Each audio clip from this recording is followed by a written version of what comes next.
Hello, everybody. Welcome back to the Philosophical Liberal.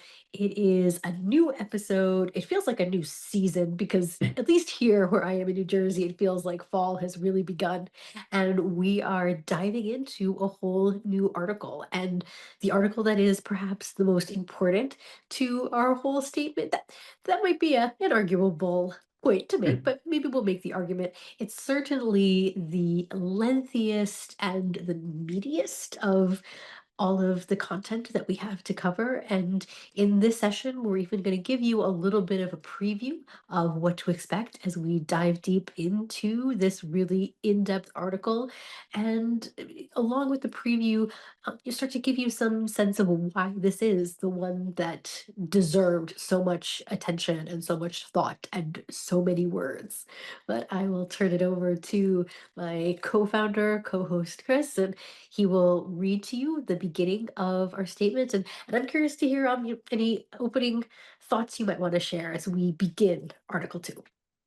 Yes, excellent. It is the turning of a page, turning of a chapter, and turning of a season. It's a beautiful.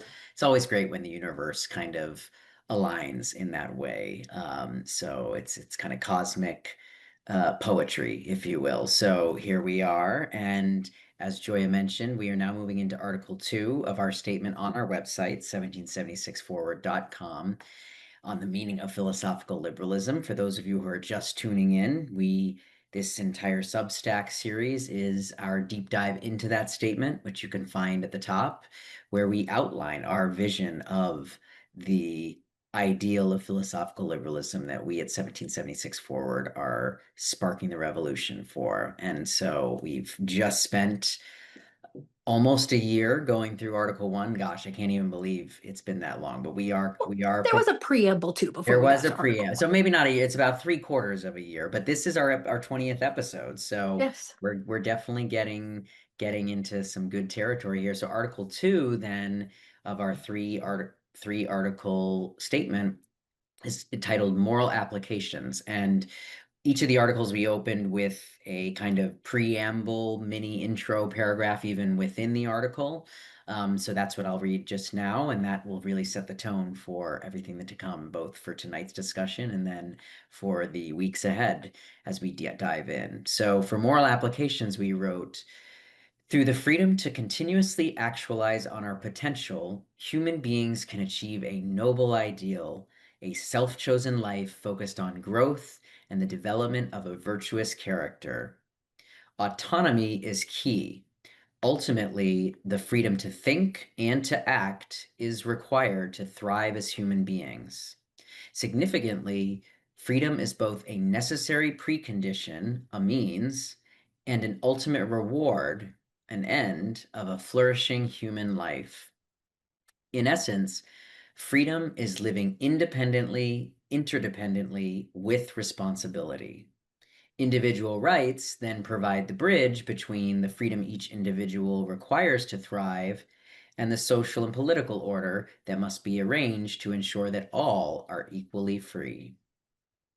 So that is our opening to Article 2. As Joy and you rightly noted, this is our longest and meatiest section, and befittingly, even that opening paragraph is very meaty. Each of those, Joy and I were kind of reflecting on this in preparation for tonight's discussion. And each sentence in even that opening is packed with meaning. But, I like to think that in aggregate, that intro really, and we spent a lot of time drafting and editing and refining it, it really kind of paints, that's kind of our painter's poem, if you will, for those of you who've been following along throughout. When we reach really significant ideas within our statement and have wanted to highlight them, we've, through this medium of the Substack, Joy and I have each at various times given our kind of painter's poem, kind of emotional expression of the sum meaning or takeaway of the idea and the concept that we're discussing. And for Article 2 in aggregate, I would argue that this really was our painter's poem. And I think we didn't even know it at the time that that's what we were doing, but we captured it well. So I just, in reflecting on the meaning, I guess, you could say an underlying or animating question of tonight's discussion as we open Article 2 is why is this the longest and meatiest of the three articles of our section and of our statement? And so as I was reflecting on that, I was just thinking back to the history even of how and why we wrote this. And if Article 1, as we noted, is um, was kind of foundations in human nature at our best, really kind of establishing that the baseline for why human beings need freedom tied to our nature, then Article 2, we really wanted to sketch out, okay, well then what is the action that we should take? Like what, as moral applications kind of implies, like how do we apply then what we've just gone through about human nature to live a good life? And ultimately, even this Article 2 really seeks to answer the question of why does freedom matter for you as an individual human being? So that's why we really put a lot of emphasis into this, and why even I think that opening paragraph that I read just now is perhaps our most poetic one, because in many ways this was us sketching out to both you and I know what freedom means to us and the life that we see both in our own lives. It has allowed us to travel, and as we are continually traveling, continuous betterment, as the phrase implies, and then certainly the ideal we want to champion for everyone else out there. So that's I'll just pause there, but that's kind of my opening thoughts of and my quick answer to the question of why is this article the most significant. One of the things that really struck me, even as you reread it this time, was I do think this is very much like excuse me, the painter's poem, in that it really captures in that emotional, rich, sensory, uh, aspirational quality of what we're getting at, and kind of presenting a vision of the whole that people can start to live up to, the way that a work of art often does, the way a work of art often shows you the whole without giving you sort of the treatise. But it struck me listening to this how I think we really did a good job here to really marry both that emotional sense with the dense content, that we really are getting into really important ideas for what freedom means. And as you were starting to allude to, we're going to have a number of episodes coming up to really dissect what is in Article 2. I feel we almost have to go through sentence by sentence to really get at everything that's there. But for the rest of today, I think we're even just going to just talk in an overview sense of what the structure of this is, just to give you a preview of where we're going. And then there is, I think, even a lot to unpack in that very first sentence, which I'm hoping we can get to as well. Right. Yeah. No. And thank you for pointing that out. So just to further contextualize what's to come, so that opening paragraph, it is both the kind of emotional sum, the work of art, the painting and the poem, um, that encapsulates all of the ideas that we wanted to cover, and it also serves as a kind of mini outline for the rest of the section because as you read this statement, you'll see what follows is essentially three bullet points, three kind of subsections, the three being kind of the noble ideal, continuous betterment, virtues, and then rights, which, kind of all three of those key points are mirrored or echoed in that opening paragraph statement that I just read. So broadly speaking, those are the three key topics we're going to cover in Article 2, and the three ones that we wanted to cover. So and each of those is a meaty topic in its own right. So we will dive into each of them, just some reflections that I had on it, and that preview questions to come, in that first one, the noble ideal, continuous betterment, which really speaks to even that first sentence of our opening. um this really is, I mean, it's the noble ideal, the life that the self-chosen life that we believe freedom makes possible, and that is the ultimate reward of freedom. What we even meant when we say it's both a means and an end, a precondition and an ultimate reward. We're going to break that statement down even further in weeks to come, but that's why we open it with this one, is that this is kind of, like any ideal, it's like the goal that you're striving for. So this is kind of like the summation of all that the moral applications of Article 2 are aimed at. And then virtues, those are really the actions you take to earn that ideal, to achieve that value. And I know, Joy, you have much more to say on that, so I won't steal your thunder there. But as you'll see if you haven't read it yet, and for those of you who have, you'll know that we then outline 11 virtues that we pulled out and highlighted, at least as the most significant ones for our political projects purposes.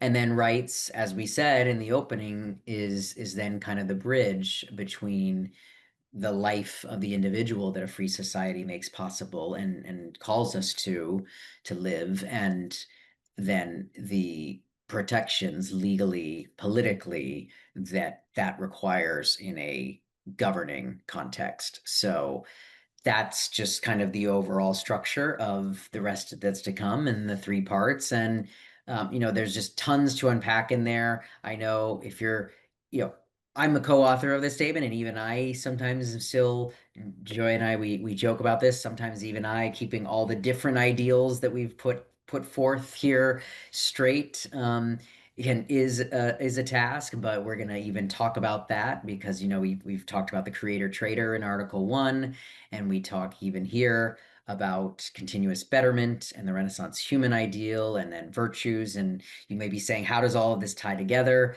Don't worry, we're gonna map all that out and dive into it as well. So if you're having those thoughts or questions, there's more to come, and we'll be answering them. It might even be useful to point out where we are here in the statement. So, just to recap, if you've been following along, you remember that Article 1 was all about human nature at our best. It was metaphysical, ontological examination. We weren't trying to present anything like a full systematic metaphysics, but really just hone in on key aspects of human nature, and really human nature at our best, that we thought were the most important, the most significant to underlie the political project. But now Article 2, really we've framed this as moral applications. So we're really going now from that examination to what is the nature of human beings, to morality, to our values, to our virtues. And the simple way I like to think about this is, what is it that we ought to do? This is a section that is all about action. So we have a lot of ideas in this section, but the whole focus really is the actions that you will take. And maybe it's a little preview to say that, at least the way that I love to think about our ideal, is that there really is only one ideal, that I like to analogize with the metaphor of a jewel, and that these different ways of explaining it or exploring it are like the facets of the jewel. But again, like, that's a whole conversation to come up. And then, as Chris was pointing out, after examining these moral applications and individual rights as this important bridge that I think does lie ultimately in morality, but is sort of the bridge between morality and then politics. Interestingly, the politics section is the shortest section of our whole statement, which might at first blush seem a little odd, since this really is a political project. But I think this really gets to why our project really is philosophical liberalism. Yeah. Both of those considerations of human nature that we've explored, but this really is the heart of what we're all about, this real focus on morality, on values, on virtues.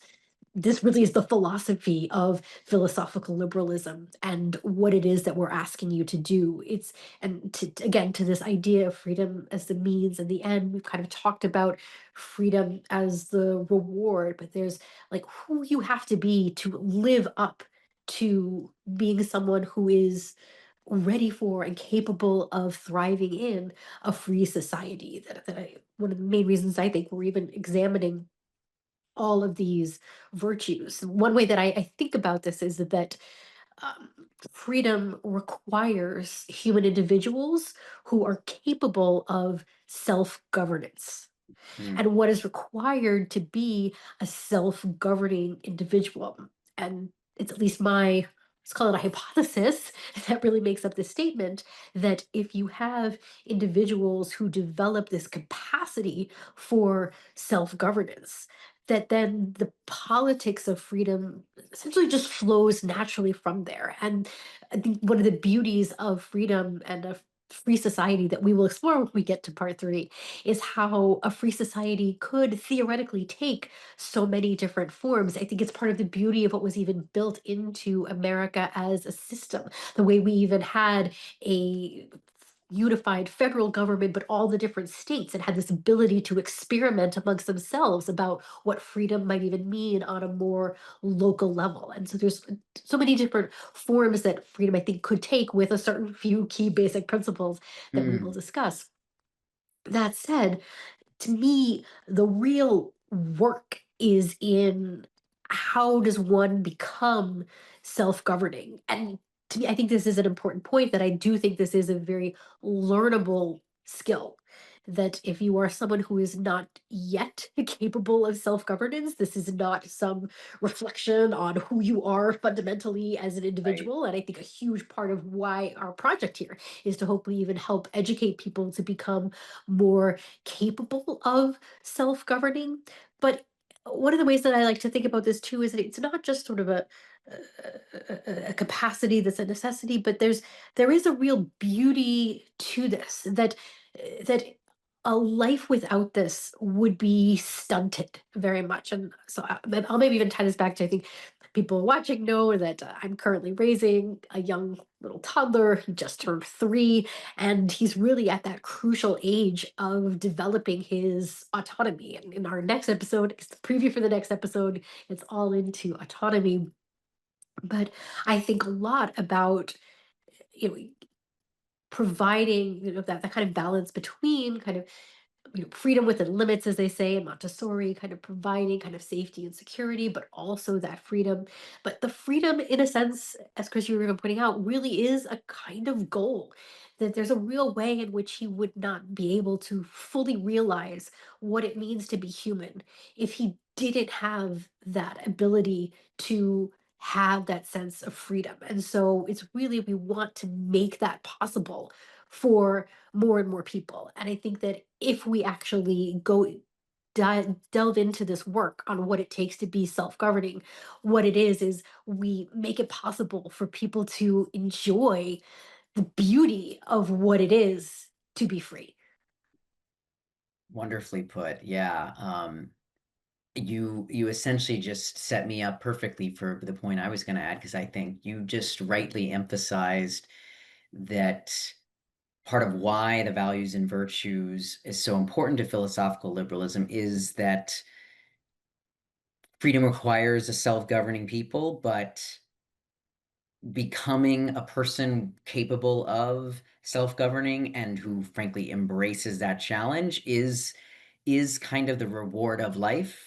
And then I like your hypothesis of, if one reaches that state of being and character, then the politics of freedom tend to kind of flow naturally. That, I think that is an incredible point and insight. And then I was going to just add on to that, because I think that is very much one of our core premises here that we're making of, and why we therefore are spending so much time on emphasizing the proper values, in our view, the proper values and virtues that go into the ingredients, you might say, or the recipe for becoming self-governing, to then therefore become a free, be worthy of and support a free society.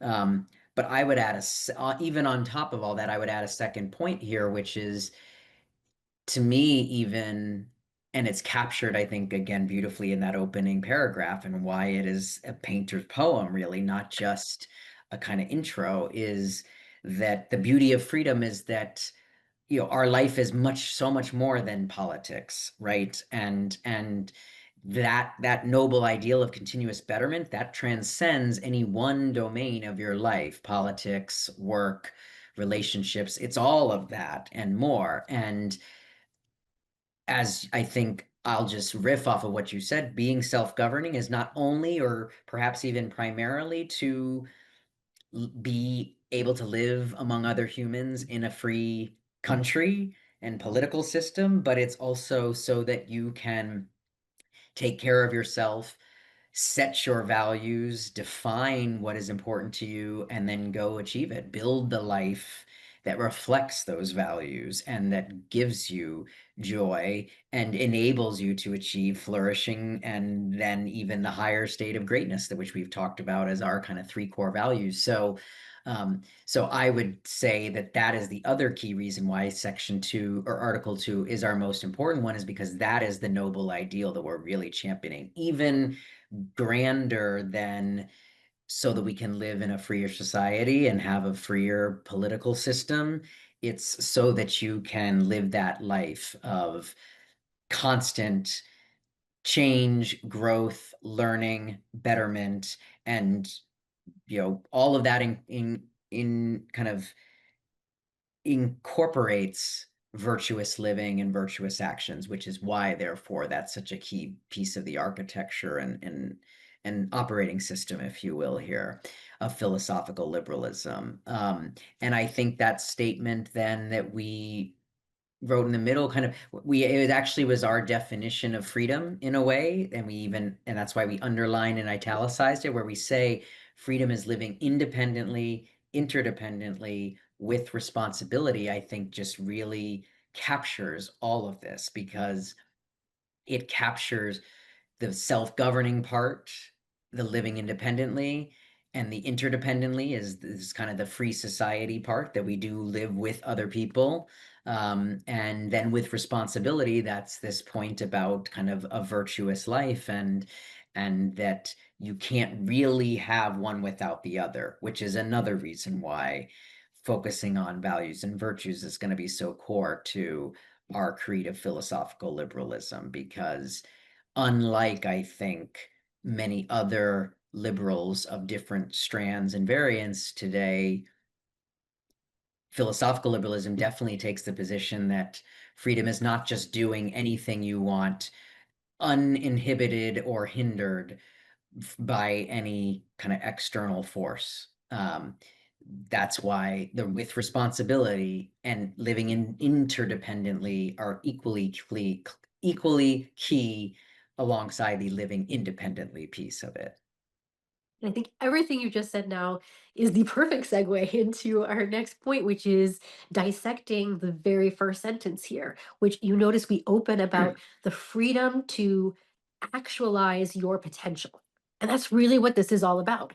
What freedom is for, as you're saying, you're talking about it's the continuous growth, it's the betterment, it's the ideal. What is it all for? It's all so that you can actualize your unique potential. And to your point, this is not just, you know, freedom to sit around and get high. And I mean, not that there's anything necessarily wrong with that as part of, an aspect of your flourishing life, but that's not the point of freedom, which is why we even started very emphatically this opening to the moral applications with the primary action. Like, what is it all about? What is your freedom for?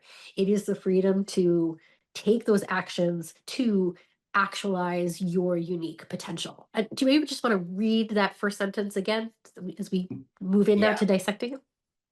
yes. Through the freedom to continuously actualize on our potential, human beings can achieve a noble ideal, a self-chosen life focused on growth and the development of a virtuous character.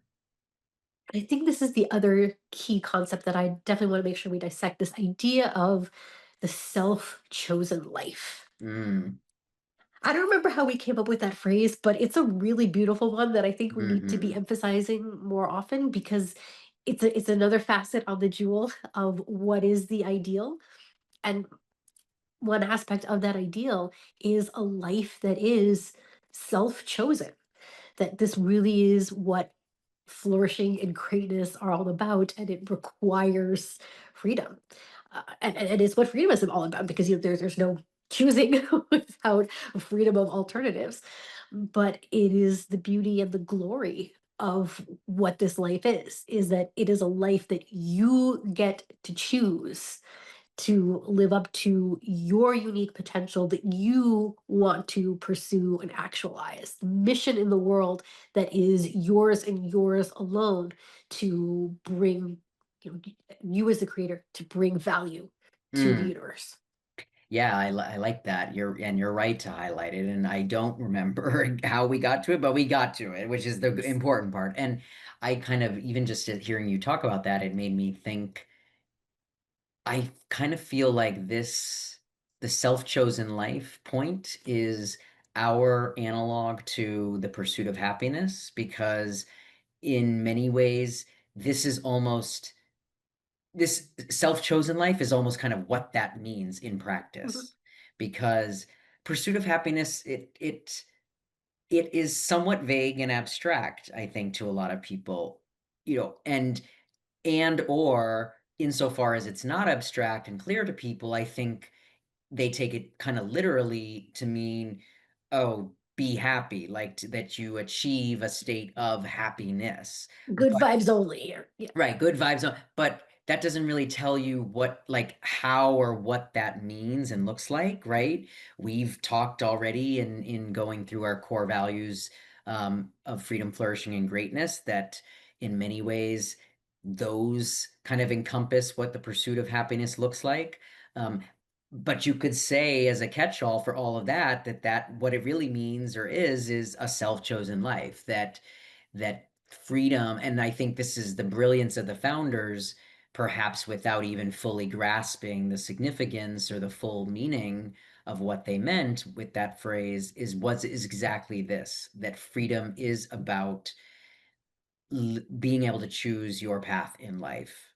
That is the part I will say is that freedom allows, that totally uninhibited and unhindered does allow that you can choose your life. And yes, in a free society you can choose to get high and become a junkie and just waste away if you want, but that obviously that's not an ideal that we want to promote as a life of full freedom, flourishing, and greatness, Mhm. but That life does not actualize your it potential. doesn't actualize your potential. Exactly. That is the key. And the founders, I think, definitely they were living that creed. So perhaps that's how they were able to kind of induce this principle of pursuit of happiness. But to me, self-chosen life is what that really means. Even when I ever think of the right to the pursuit of happiness, is that's what it is. It's the right to choose your path in life, to choose the values that are important to you and that you want to actualize and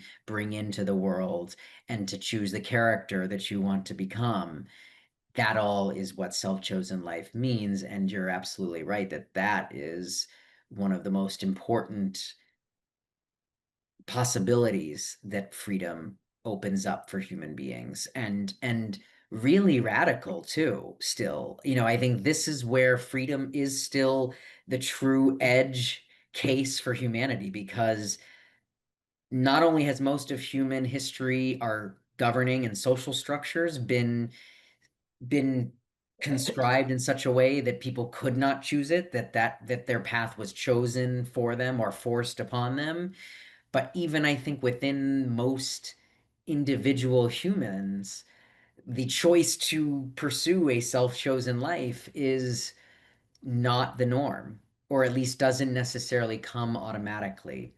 I think we're really blessed in America that with a quarter of a millennia now of, or really even more if you go back to the settlers, almost a half of millennia now of history of our people kind of doing that we somewhat take it for granted, that that's just what life is and means. And that's, I think, the beautiful thing that a free society does make possible, that this can be the norm. But we have to remember that America is 5% of the global population, and in the total history and sum of humanity, it's even less, so this is not the norm for most human beings, even today in the present. So I just think that this is just really significant, and yeah, we can't emphasize it enough. And that is a lot of what Article 2 is going to be aimed at, helping. I love how you put that, helping teach people how they can do that, because this is open to every human being.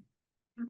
I would say the time frame is even slightly shorter because I would say that what you're describing is essentially an enlightenment project. And yes, it's true that the enlightenment even goes back further than just 1776, but there's a real way in which the fruits of the enlightenment weren't really realized in any meaningful way until the industrial revolution, that famous kind Mm, of hockey stick graph that everyone sees yeah, about how, everything that the industrial revolution made possible at the end of the 19th century.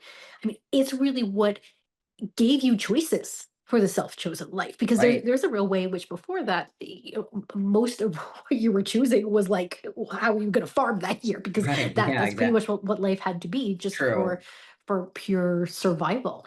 yeah. But the Well, yeah, industrial and even we, revolution made possible just the right, wealth of choices that we now have. And right, I think this is going to be even a more critical conversation as we go into an era of AI where there really is like less work that you have to do to maintain a what we would consider a high standard of living in a Western sense.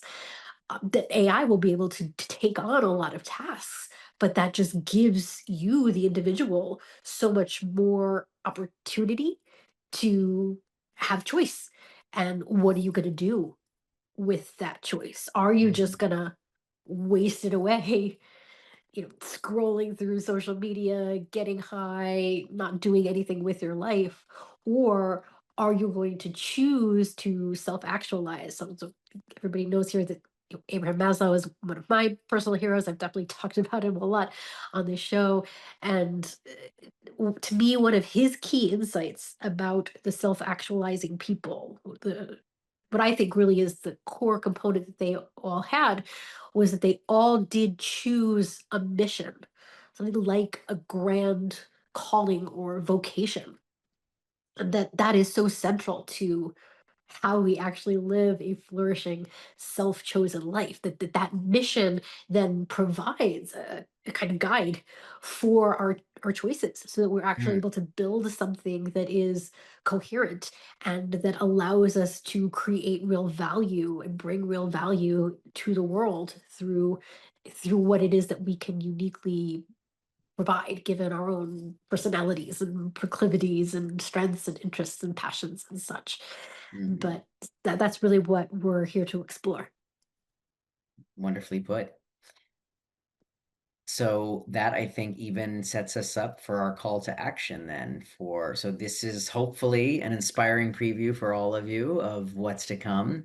In our next session, we're going to dive right into that second sentence of the opening where we talk about autonomy, and why that is so core to uh, the human life and the moral application. So that's just what's coming in the next episode. But before then, our call to action this week. Did you want to go through it, Joy? Sure, it's really a kind of two-parter. So the first part really asks you to think about actualizing your potential. Perhaps you're an individual on this call who's already done a lot of that deep work and has a sense of your mission. So, we would ask you to, act on your mission and do that in a thoughtful way of even being conscious and self-aware about the action you are taking within your mission. And perhaps your mission right now is to determine your mission. And if that's you, like that, I think really is the call, the real call to you, the call to action of your life, is to really start thinking about what mission do you want to pursue in this world in the limited time that you have, knowing that your mission will grow and evolve with you. We're going to talk all about the importance of growth and learning and continuous betterment, and certainly your mission is something that evolves. I do believe as you evolve. But I will even give, if that is you, if you're one of the people who is in that state of your mission is to figure out your mission, I would just give, as something that I found to be helpful, is to be as ambitious as you can be, knowing that your ambition itself will be what will grow and expand and extend, but to really pitch yourself at your most ambitious for this call. So that is the call, is to like really focus in on your mission, and then also Well, this the two I part. would Well, just add I would just oh add to that your mission slash unique abilities, yeah, right? No, I yeah. think they go But together. I think of your mission as that which actualizes your unique potential, like that. That I think is even the way that Maslow thinks about this. That you have a unique potential that you will actualize, but the way that you do that in the fullest possible sense, and the like the key characteristic that all the self actualizers he observed had, was that they had this sense of a grand mission in Yeah. life that they were living up to. I just think it's helpful, especially for the people who maybe haven't yet identified that, to start by identifying kind of Yes. their unique potential. And then I Yes. think from that, one can start to see the manifestations or the applications of that to the wider world around them. And we could maybe even give a plug here for what we're going to be doing in the future with our big project about greatness, because if that's even something where we're going to be putting together a whole program where starting in January, we are going to help you identify and actualize your grand ambition in the world. So that's Mm, something, put a little plug in for that if that's even where you're at. Or if you're someone who's already done a lot of that work and already on your path, as I said, there's always, I think, more to explore and discover. Like, I think, Chris, you might even share how you had a sense of what you wanted to do and then spent a year to like think about, okay, what am I going to do? And realize how much that initial vision you had expanded. But that maybe is yeah, even, we'll put a pin on that one for yeah, for just a sure. future conversation. But that at least is the beginning of the, it's the part one. And then Yep. the part two of this call to action then is just to be conscious of the connection to freedom. And I will say this for myself, as someone who's done a lot of work on my own mission and purpose, who has seen my mission and purpose evolve as I have grown, that especially when I'm really in execution mode on the purpose, that I'm not necessarily making that connection to freedom. So that really is Mhm. the other part of this, is that when you're actually in the weeds of acting on your purpose, to really take that moment and stop and reflect on the ways that freedom is necessary for you to be able to choose and go on your purpose, and the way also in which freedom is the reward of Mm. being able to live that self-chosen life. A super exciting call to action, one I definitely will be taking up. I feel like I'm kind of doing it every day, kind of implicitly, but this is a great call to do it explicitly and consciously with gusto. Yes. All right, well, we'll see everybody back in 2 weeks and looking forward to diving into Article 2. Yeah, autonomy is going to be this is one that this is one of the ones that even when we put this on the list of things to explore, it's, to me, there's so much here to really unpack, and it's in many ways an edge case for me. So this is what I've been looking forward to getting into. Exciting. All right, well, then it's going to be a great conversation. See you then.